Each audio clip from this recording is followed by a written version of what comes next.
You ask Tiger to solve. This deals with linear equations with one unknown. The final result is x equals 7. Let's solve it step by step.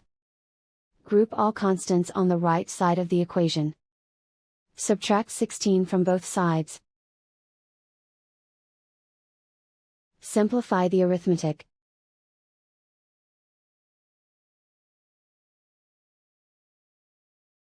Isolate the x.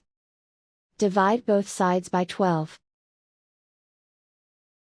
Simplify the fraction. Find the greatest common factor of the numerator and denominator. Factor out and cancel the greatest common factor. And so the final result is x equals 7.